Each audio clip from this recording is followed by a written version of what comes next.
welcome back to Let's Create with Alex Blake. I am your host, Alex Blake, and today I have a guest on the pod, my friend Shelby. Hi. And I have a confession for you all. Shelby and I just recorded for probably like 12, maybe to 15 minutes, and I forgot to hit record. Perfect. So I'm just like letting you in on my own dysfunction today. I don't even know what today is, but Yeah. I mean, you know, today's like the best day ever because there's not episode dropping. But like other than that, I don't know. I'm kind of out of my mind today. It's fine, but I'm glad that Shelby is here and that we get to hang out with you guys today. Yeah. It's going to be great now that I've hit record. Right. Yes. Everything is fine. Anyway, I literally stopped Shelby mid-sentence and I was like, oh my gosh, I have really bad news. I forgot to hit record. And we just died laughing. This is my first podcast experience. And honestly, I didn't know there was so much excitement. You know, there's usually not. But that's fine. It's fine. Yeah. What's great though is that Shelby, before we started recording or thought we were recording, the first time Shelby said, I'm kind of nervous. It's my first podcast. So we got all the jitters out for that first run through. And now this is the real thing. So all that to say, Shelby, tell us who you are, what you do. Tell us your life story. Oh, wow. Okay, perfect. My name is Shelby Cooper Cuenca. And then my Instagram is Shelby CC. So it's not the letters CC. No, it's CECE, even though I picked that because of the letters CC from Cooper Cuenca. It's very hard to communicate that but to it's people. not the letters CC. It's not. It's like CE. Like CC, like the name. Anyway, that's my name. That's Shelby. That's me. But also something fun about Shelby is that we're actually neighbors. We are. I live right over there. Yes, as of like 2 months ago. Yes. So if you guys remember around 2 months ago, because it was like right after they moved in, I actually had Shelby's, I was about to say sister. I told you guys I'm a hot mess today. Shelby's husband, Ian. Yes. And yeah, it was really fun. We got to have him on the podcast, and yeah, he is a wedding photographer, but that's actually very different than Shelby's work. So Shelby, tell us about your work. Yeah, I would call myself a creative portrait photographer.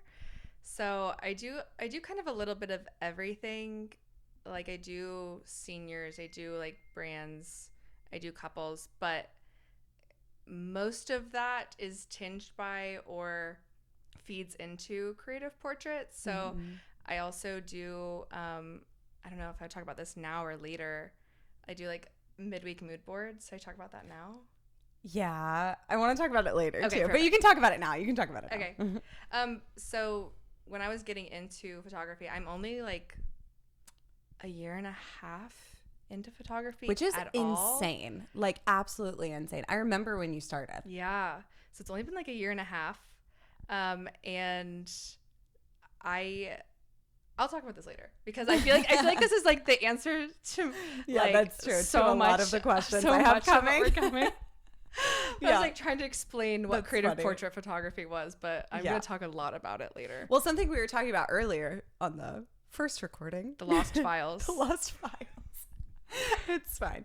Anyway, something that we were talking about is like I specialize in seniors and local brands, and Shelby does too in a lot of ways. Like a lot of our work overlaps as far as like our clientele goes, but our styles are so completely different. And it's also interesting because like our editing styles both have like poppy and vibrant colors and stuff like that, but yet they're so different. And Shelby's is truly so creative. So that was like really why I wanted to have Shelby on the podcast, to be able to like talk fully about creativity. And yeah, it's just cool with like different photographers and different creatives, how like we're both creative, but we're creative in completely different ways. Yeah. And honestly, that reminds me of like the reel that you and your husband made, that you and Ian made, because we were talking about this a second ago too, but there's a reel somewhere on the internet. It was forever ago now, I feel like. But okay, you explain it. My husband does weddings and couples and very happy. All of his stuff is like very happy people in love. And we were doing shoots like at the same time on the same day. And I thought it was so funny because he sent me a photo of the back of his camera of like they just like got engaged. It was a proposal, and they're like at this park, and they're like on a mattress on a lake. It's so beautiful, So romantic. so stunning, and like very whimsical. happy. Yes. Yeah. And then I sent him a picture of the session that I was shooting at the same time, and it is in our garage with a red backdrop. And I have this beautiful, lovely model who is dressed as a 1920s vampire. And there's a skull and there's blood everywhere. And it's like the complete opposite. So people are like, oh my gosh, you guys are both photographers. And we're like, yes. They're like, so you guys do like the same thing? You're like, no. Like completely different Not businesses. really. Yeah, actually. Very different. But that's what's so cool about it is like Yeah. you can meet one photographer and then meet another one and they do completely different things. Yes. Or they do the same thing, but they put their own twist on it in Yeah. a completely different way. Like Yeah. that's what creativity is. So anyway, okay, you said you just got started like a year and a half ago. Yeah. So wild. Talk about like your story in photography a little bit. Yeah, it's so funny. I had a Nikon. I couldn't even tell you what kind of Nikon it was. My parents got it for me for Christmas probably my freshman year of high school. And So see, you go way back. yes, but I had no idea because like my parents don't have cameras. They don't know anything about cameras. Yeah. I didn't look up anything about cameras. I didn't know anybody who was into photography Right. then. And so I had this little Nikon with my little starter lens and one SD card, and I would delete off the camera. I corrupted so many cards. Oh, I'm sure. Because I had no idea. Wait, okay, this is so random and we're going to get back to your story. But Ian last night at dinner told us that in high school, he one time washed an SD card and dried it, like washer and dryer, in his pocket, and it still had the photos on it. Because he is the luckiest person alive. That is just baffling to me. Anyway, okay, continue your story. I am fascinated by that. I look at an SD card wrong, and she's gone. She's gone. It's Absolutely different. could Honestly, never. today that would happen to me too. So, okay, back to your story though. Yeah, and I had that little Nikon, and I used it high school and college. I mean, it was truly just like, I did like a lot of self-portraits, honestly. I was Cool. thinking about that yesterday, of like, that's what I really used it for. And then we went to college in Virginia, so it was like landscape, like the mountains, and then self-portraits, because I mean, if you go on a deep dive in my Instagram, I'm about to. I will. well, it used to just be like a yoga account. Oh. Because I've been a yoga teacher since like 2013, Yeah. and it was just yoga. Really? That's like all That is it a deep used to dive. be. Yes, you'd have to scroll for a bit now. So was it like your personal account that you turned into, and like you just kind of did a lot Yes. of yoga on your personal account? Yeah, so like Gotcha. that was my entire personal Yeah. account, was just me doing yoga places. That's so funny. Yes. And then when I got hurt, like I have a spinal issue, I like turned into more like just like me and Your personal account. doing stuff, like more of a personal account, less of like a yoga focused account. And then it's transitioned now into photography. So my account has been through the really through been the eras, It you has. know. If you scroll, you will find many eras. We should do an era tour of with my Shelby. Instagram, That's yeah. funny. It would be really, it's crazy. You would That's a not real recognize it. I'm just saying. You should go through my eras. Anyway. Yeah. And I didn't really take pictures of other people at that time. Like that wasn't something, I don't know. I had this like misconception when I thought about a photographer. I really was thinking like wedding photographer, Yeah. product photographer, photojournalist. Mm-hmm. And I was like, those are the photographers. Like that's what Yeah. being a photographer is. Yeah.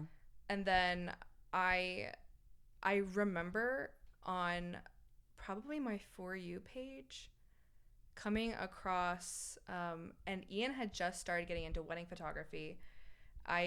So maybe I was just like getting Content. content Like, on my phone from the algorithm. Yes, served to me.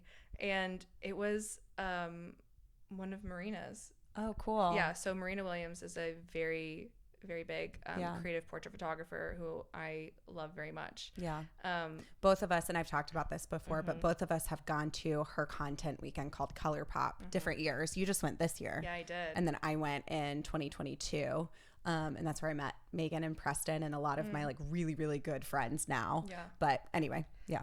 Yeah, and I saw one of her posts and I just had this like light bulb moment of thinking, wait, photographers can be something other than a wedding photographer. And I know that's cool. like so silly, but I truly like in my brain I was like, oh, I didn't know this was an option. Like photographers can be creative and interesting like this. Right.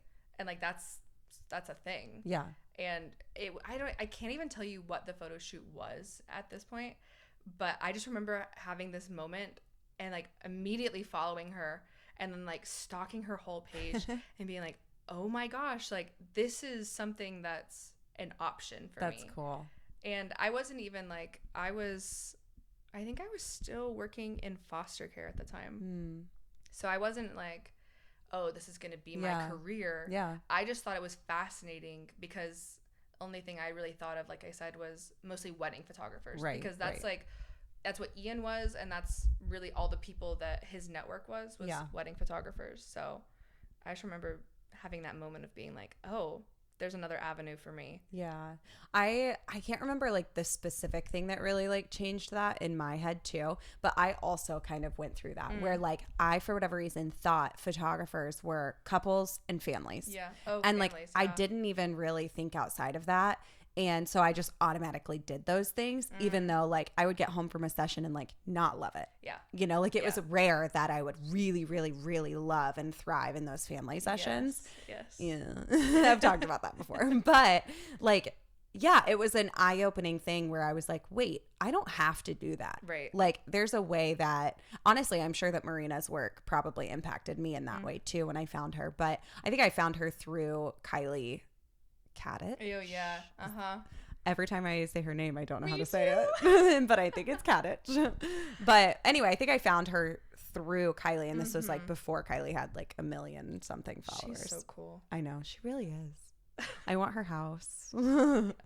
Anyway, it's fine.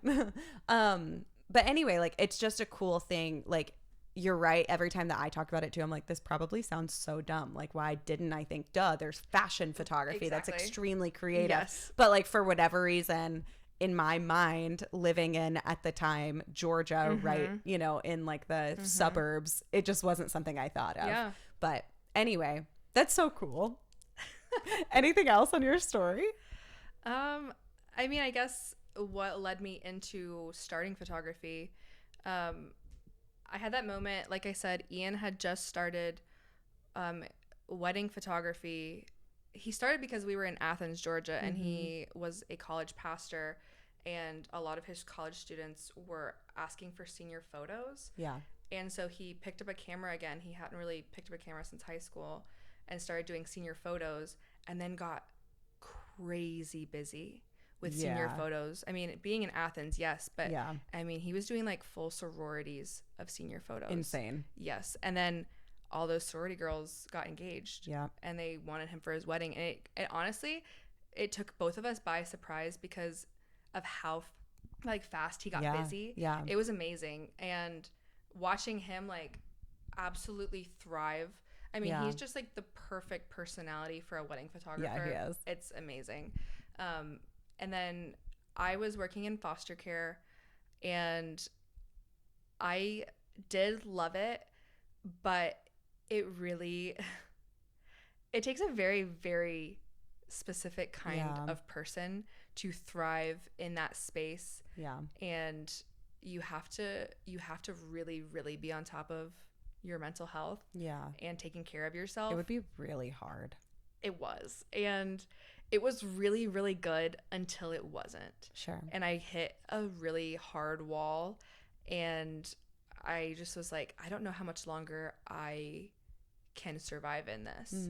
And then a friend of Ian's invited him to do a It was her very first content retreat. Okay. And so she was like kind of like picking people she knew to like, hey, come test this out. Like, I want to get started in doing content retreats. Cool. And it was in Georgia, and tickets were really cheap. So Ian was like, he knew how stressed I was. And he was like, hey, I have a second body.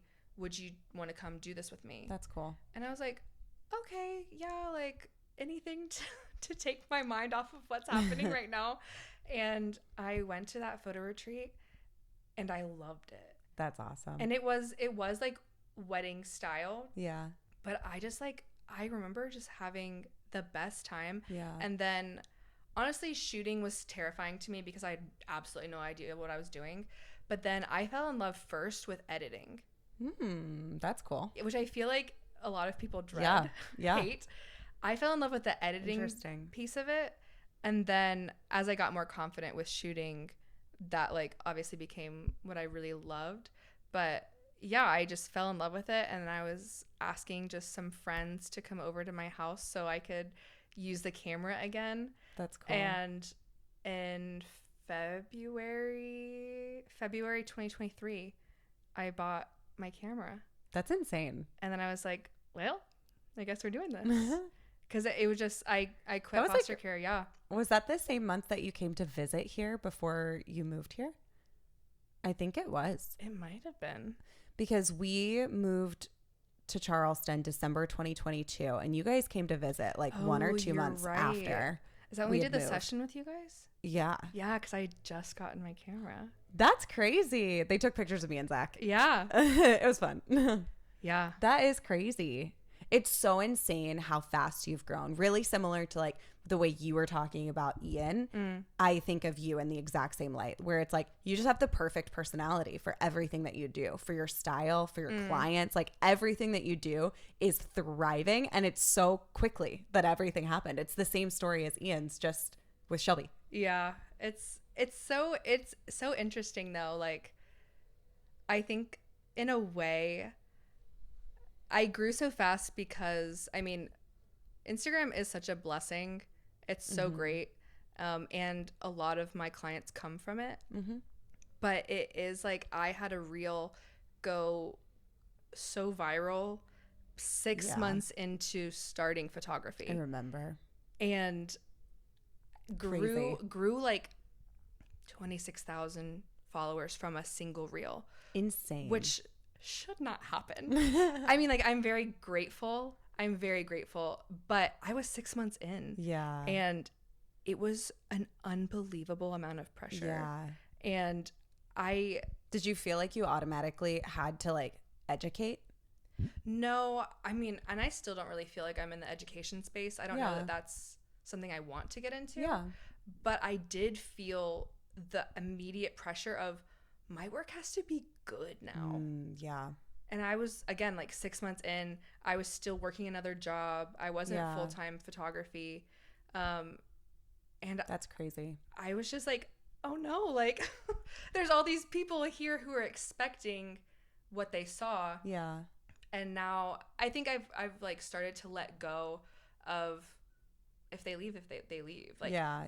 It is what it is. Like, I'm well, and what was hard too, and I don't know if you said this when you were telling it, but the reel that went viral was like a couple reel. So then that adds a different element to it too, where Shelby's work, like, yes, she does couples, but also, like I said, it is creative portraiture. And this was more, it was moody and it was like stuff like that, but it was more classic couples too. Yeah, it was an engagement session on the beach, and I immediately got like 25 inquiries of beach engagements, which tells you what you post matters. Absolutely.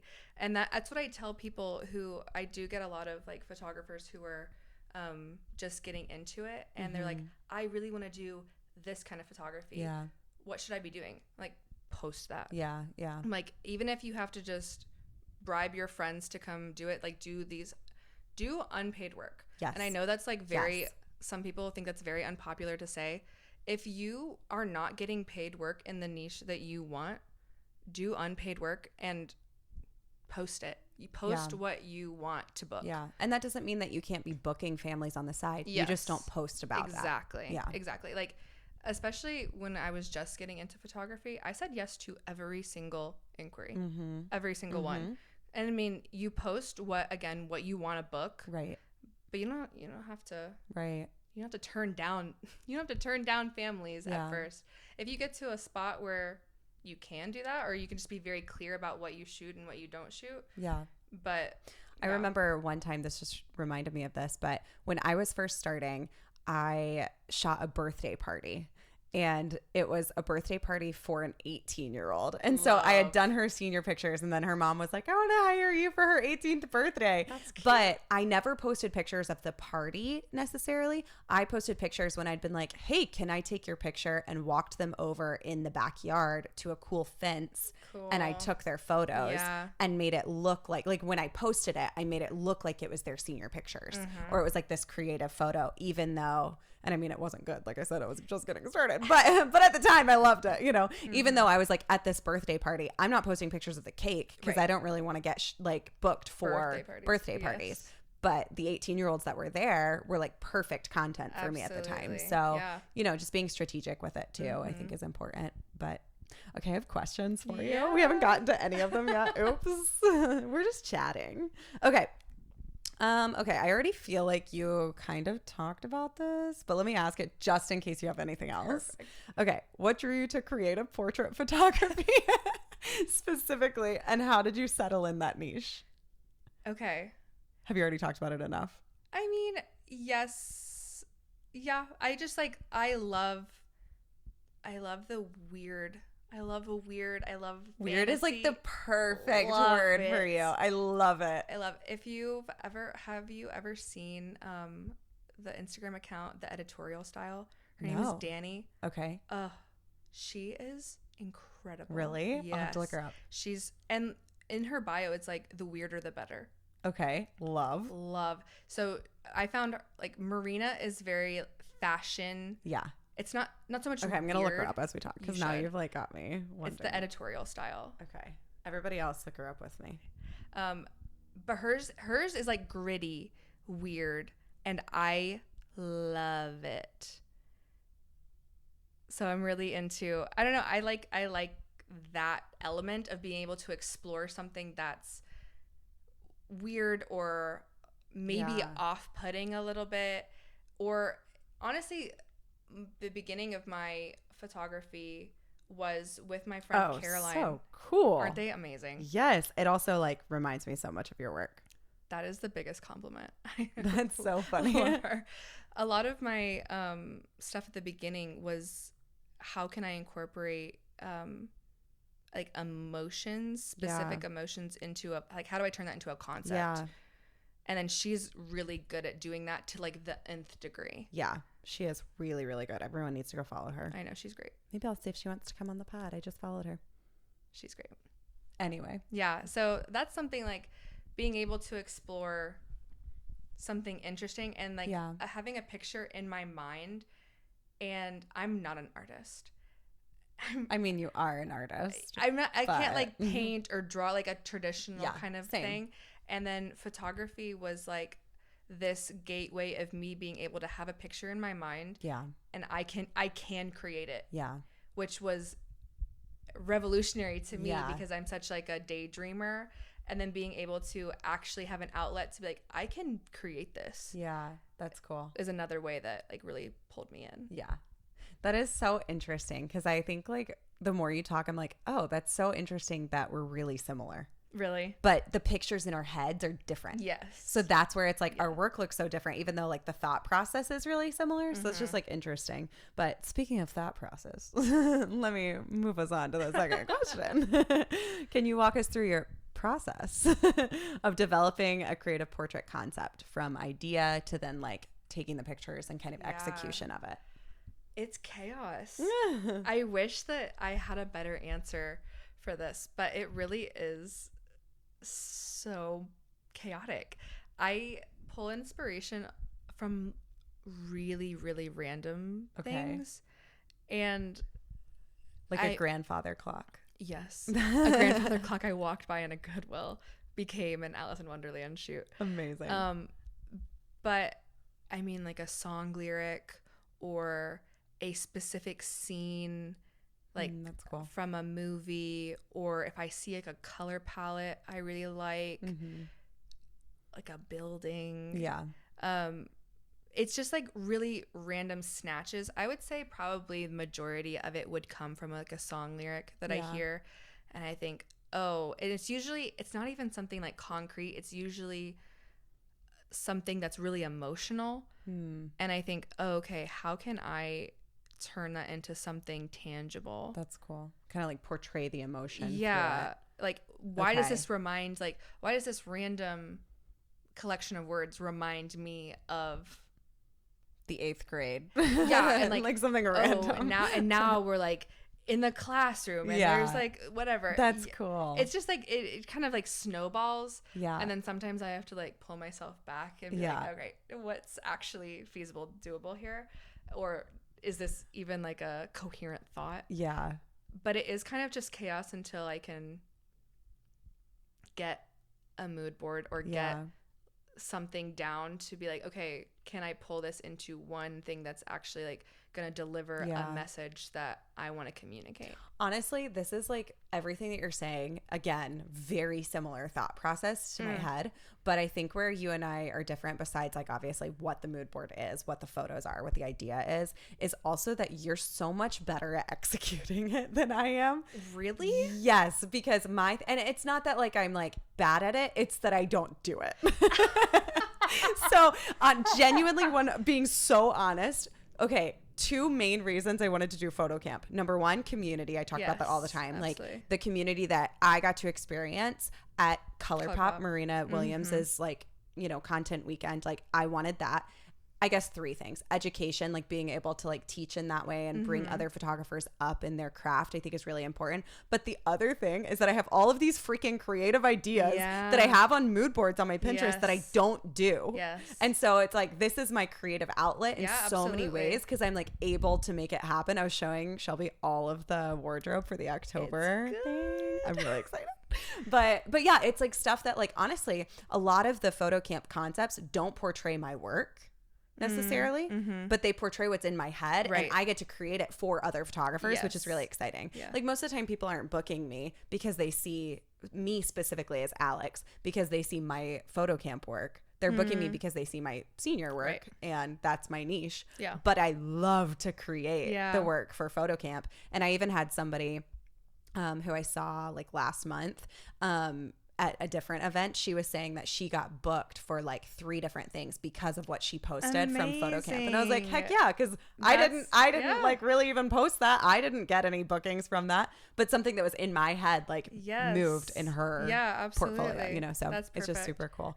But okay, how do you actually execute it though when it's not something for me where it's like for an event, right? Like how do you like make that happen? Okay, there are so many concepts that are too big or too expensive for me right now. So those are on a back burner, but I typically I feel like I have a note on my phone with so many so many ideas, and then I try to like find ones that, how can I source the wardrobe, how can I source the props. It kind of turns into how easy is it to source the materials I need? Yeah, that makes sense. And then how far away am I from a location that can deliver the like vibe that I want? Yeah. So it's kind of on availability. That makes sense. But as far as execution, I'm a big fan of going to a thrift store and finding a grandfather clock. I keep going back to that because that's such a fun one. You never know what you're gonna find. That's true. And sometimes if I don't have a concept, that's also like kind of a way I get unstuck. Cool. Is going and just like looking around at like an antique store or a thrift store or something, and there's always just something interesting, and like not even going there to like necessarily buy anything, but it is inspiring to me to like see, I don't know, some random like jeweled box, and you're then like, ooh, and then like, well, I really like the kind of vibe this has, and That's how can cool. I turn that into something else. But as far as executing, it really is just like availability. How can I source?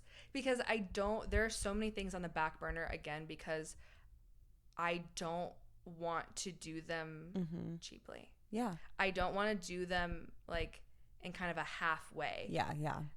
There's a lot that are like, this is just way too expensive for what I can do right now, or I just don't have access to the location that really would make this the vision in my head. Right. So it's kind of like a game of where am I going to be, and can I do this concept justice with like the sources, like resources I have. That's cool.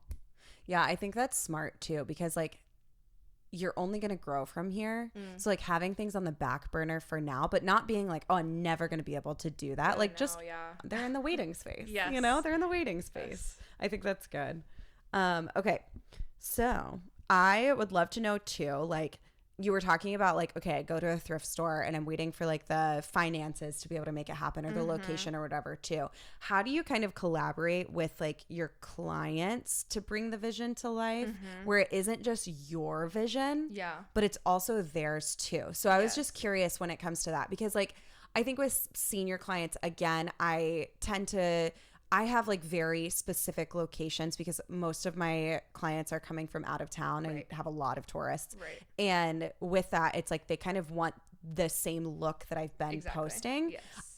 I find that such an interesting thing in your work, where it's like, no, every client is different, which is unique, and that's really cool. But like, I'm sure they have a vision and you have a vision. How do you collaborate together? Does it clash? Tell me all the things. Yeah, I think a lot of my couples, it's the same thing. Okay. So especially because I'm still getting couples from that reel, which is crazy. Again, it matters what you post. It was a year ago. That is amazing. It's wild. So a lot of them are out of town. Like I just had a couple last week who came in from like Ohio. Okay. And they wanted on the beach. Yeah. Which, fine. That's totally fine. I love. You'll never hear me say no to a beach shoot. Absolutely. Love it. That's why my we came life to motto, Charleston. you know? That's why we came to Charleston. So couples, I always have a call before a session.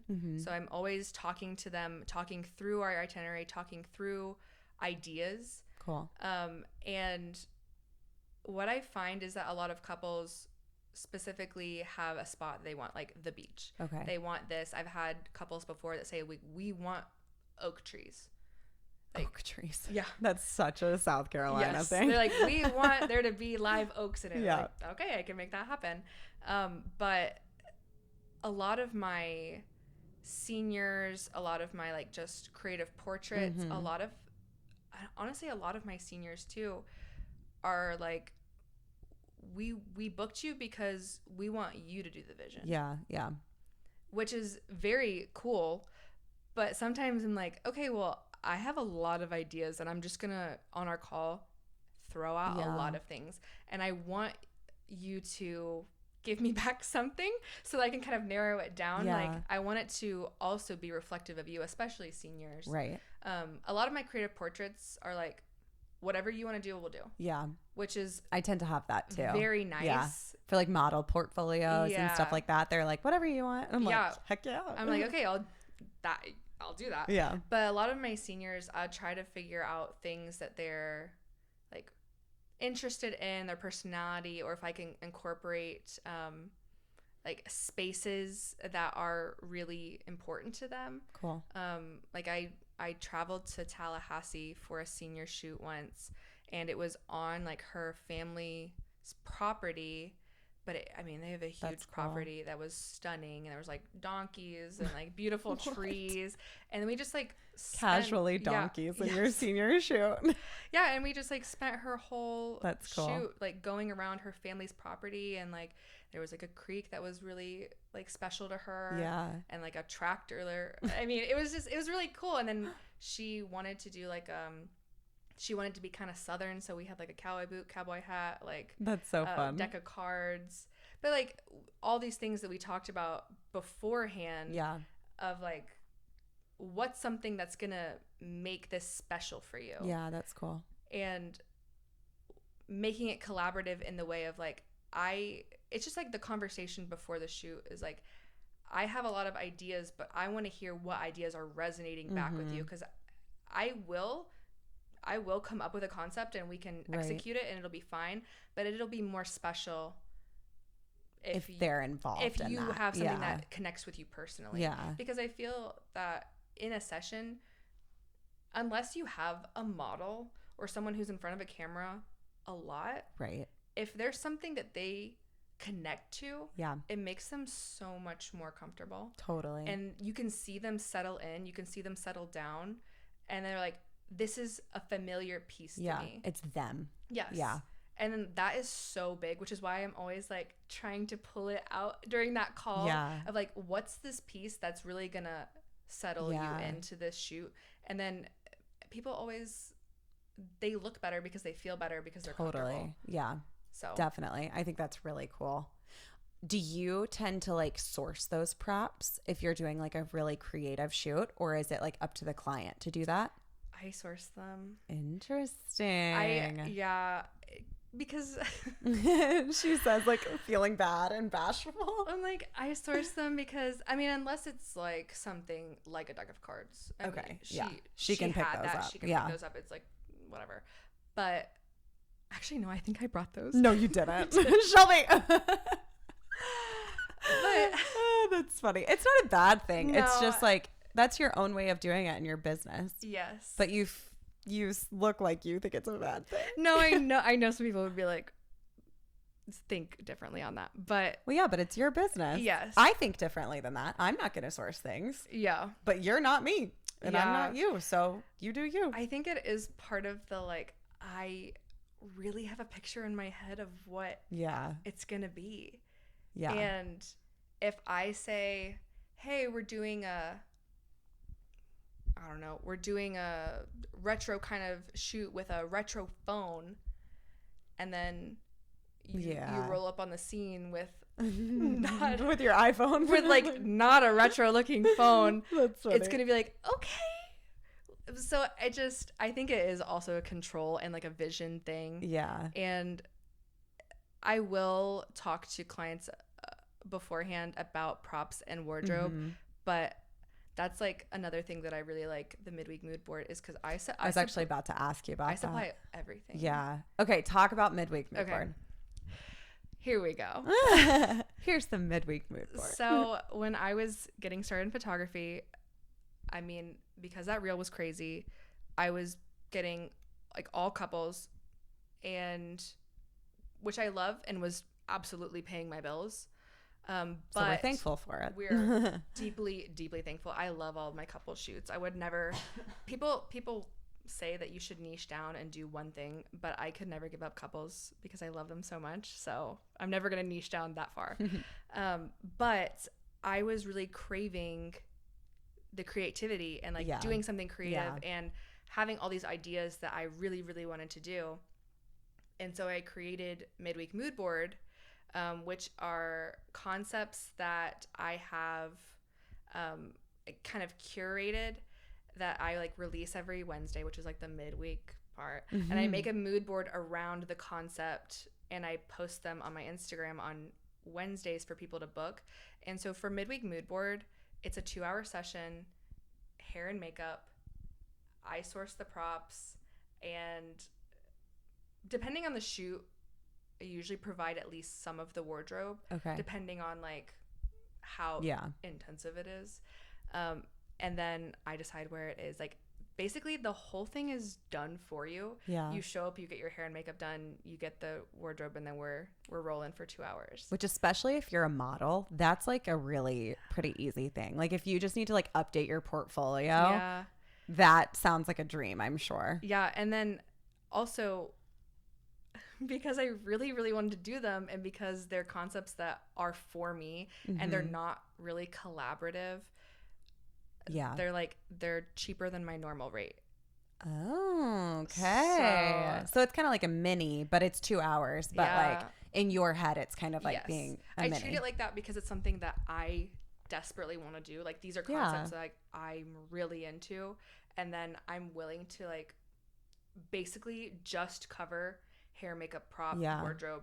So like I don't like make a ton of money on these, but they're like, as long as I'm not losing money on them, these are Then things do that, what you want. exactly. Yeah. I'm like making my money from the other stuff that I'm doing, my seniors, my couples, my whatever, and this is like my passion though. Yeah. So I'm fine with that. But also, like, I'm excited to see, like, let's look back on this podcast in 5 years and see your clients then. I know. And see how Midweek Mood Board has maybe, like, you know, changed the trajectory of your clients. That's what I'm really hoping for, because again, like we were saying earlier, of like post what you want to book. Right. And that's what I want to book. Right. Ultimately, like, if we're going somewhere, I probably will still always do couples because, again, I love them. Yeah. But I would love, and people do book me for creative shoots, but like I would love for that to be the bulk of my clientele. Right. And this is just a way for me to do creative shoots without paying so much money. Yeah. Like it basically covers the cost of that, and then I can have these shoots in my dreams. Yeah. And keep posting what I want, which is pretty cool. Yeah. So that's like why I created Midweek Mood Board. Yeah. Yeah. That's really cool. I love it. One of the things that I was going to ask you, and this, I don't know if you felt this, so I'm just going to say this, and if you're like, actually, I don't really feel that at all, then just say that you don't. But like, I was wondering, because I feel like your style is so niche and it's beautiful and it's awesome, but like in a world of like trends, how do you maintain your style even through like pressure of social media and trends? I think this is such a funny question, because I don't care. I have such like, and I feel like this has always been kind of me, but I'm very clear on what I like and don't like. Yeah. And I just like, if I had to change my style, I would hate it. I would hate my work. I'm very, and not to say that my work will never change. Like, I feel like as creatives and as photographers, our work is always evolving as we get better, and as like your taste does change. Yes.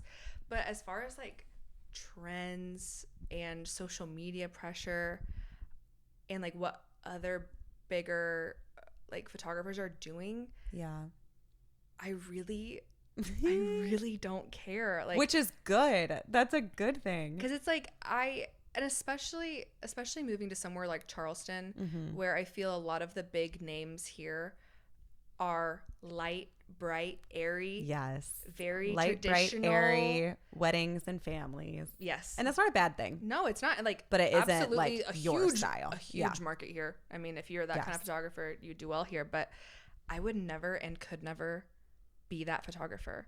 And I felt a little bit nervous when we moved here, of like, I am the farthest thing from a bright and airy photographer. Is there going to be a market for me here? And that's the thing, is like, I'm not going to change my style based on that. And the people who want it will find me. That's right.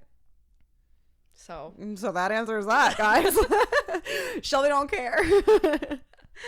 Okay, what advice would you give to photographers who kind of want to follow in your footsteps and get into creative portraiture in a similar way as you?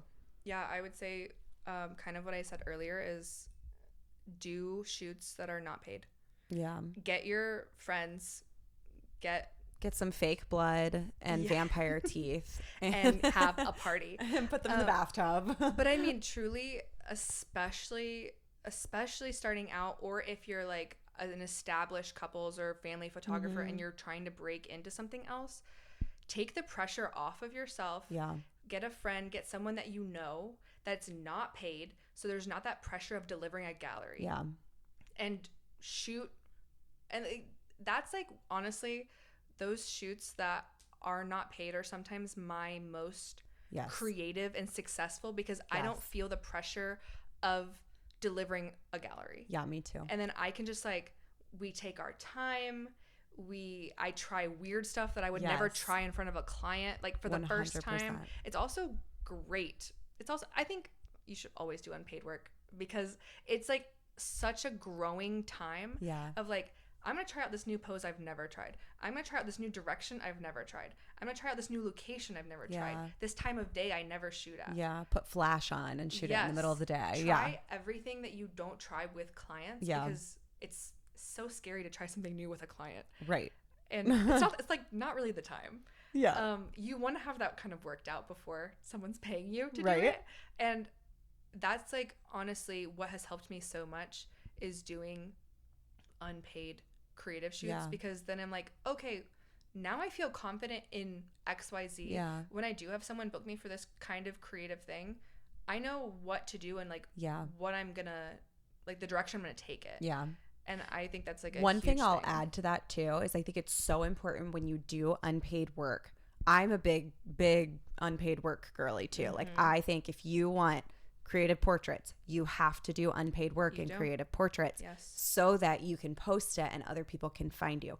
But because of that, you need to make sure you like juice that thing for all the content that you can. Like you have, maybe it's that you ask someone to come and take behind the scenes of it, or you set up a tripod and get like behind the scenes so that you can post that too. What? Why are you laughing? You're talking to me now. Oh, I'm Shelby? I'm at the worst behind the scenes. It is like truly one of the biggest holes in my business. Oh my gosh. It's so bad. I'm trying so hard, but I never think about it. People would love to see the behind the scenes of yours, or like, or even what I just asked you, like the execution of it. Like, here's the idea that I had. Now I'm going to go to the thrift store and bring you with me. Like, just, you know what I mean? Day 1, day 2, day 3. I'm telling you. That's a real idea for everyone. I really should. Yeah. I truly forget about it. And then the shoot is over and I go, oh. No, honestly, there are shoots where like I forget and my seniors remind me. Well, see, because my seniors like want to be on it, you know? And so then they're like, oh, I'm so excited to see this on Instagram.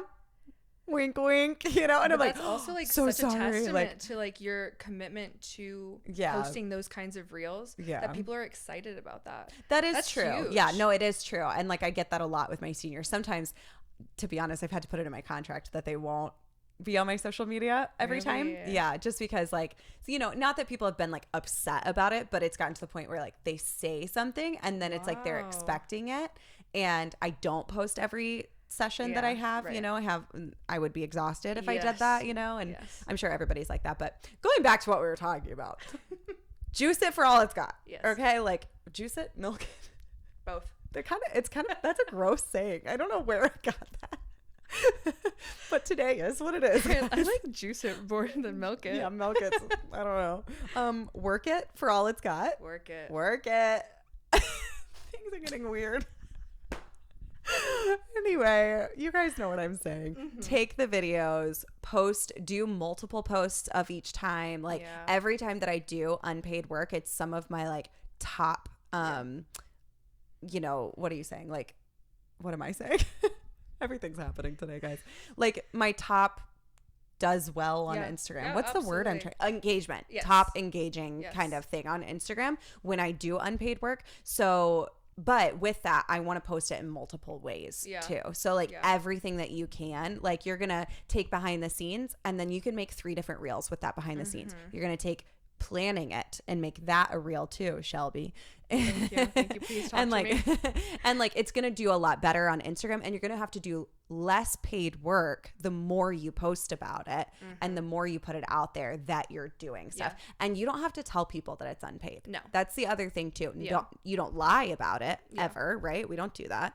But at the same time, we're going to like just say, this is the shoot I had today. Exactly. You know, you don't need to be like, this is a free shoot I did today. Cause then you're going to get a million people being like, oh, you shoot for free? You sure will get those DMs. Yeah. You shoot for free. Great. Can we trade? No. But yeah, you ask people to trade and that's okay. You know? Anyway, okay, that is all I've got because I don't even know where I'm at today. But I have been doing this thing where every guest that I have on the podcast, I ask them like what question they want to hear me ask next. Okay. So my last guest was Shauna last week, who you know now. Yes. That's kind of fun. Anyway, Shauna said, what has been your biggest opposition that's turned into your biggest opportunity? Which is a very deep question. Shauna.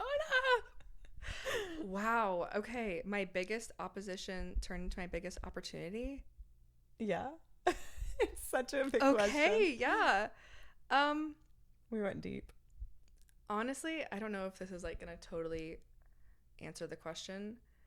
I would say my biggest opposition is myself. And deep. really, truly, at the beginning of all of this, I would never, like 2 years ago, if you would ask me if I was a creative person, I would say absolutely not. Wow. Because I'm not what I would say traditionally creative. And I think that belief of myself really was so deep in me of like, oh, I'm not a creative person. Why would I think that I can do something like creative photography? And I think that sometimes I still get in my own way with that, of like, especially on something like photography where there's so many photographers and so many creative photographers and they're so talented and they're so like, the community is amazing, but it's also sometimes you can get in your head about it of being like, I thought I was creative, but these other people are like actually creative. And I think that sometimes still gets in my way. Imposter syndrome. Yeah, absolutely. And I feel like you're not a creative if you don't deal with that.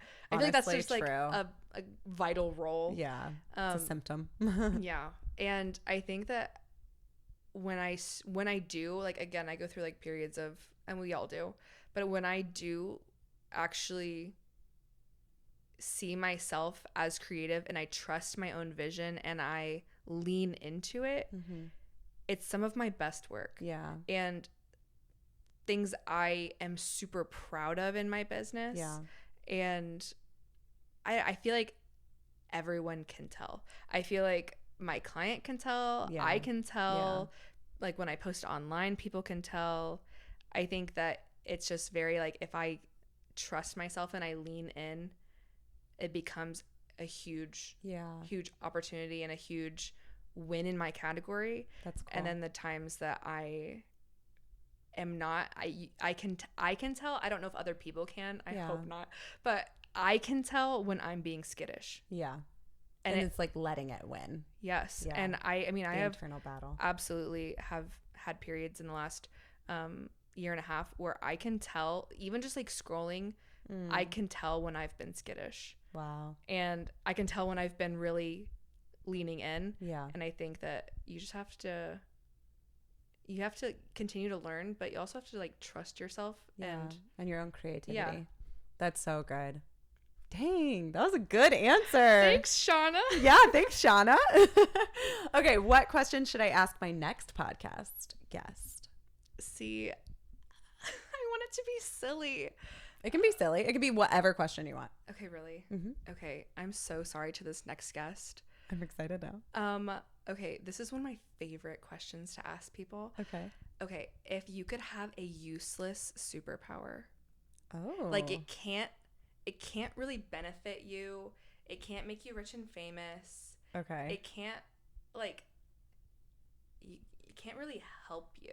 So my favorite answer to this is my answer to it when people ask me. I already have it locked and loaded. Oh my gosh. My useless superpower would be every time I blink, the TV channel changes. Oh, that is so useful. That is not. No. Every time you blink though, it changes. Oh. So it's like, oh, I don't have to have the remote, but you can't watch a show because. So why would you want that?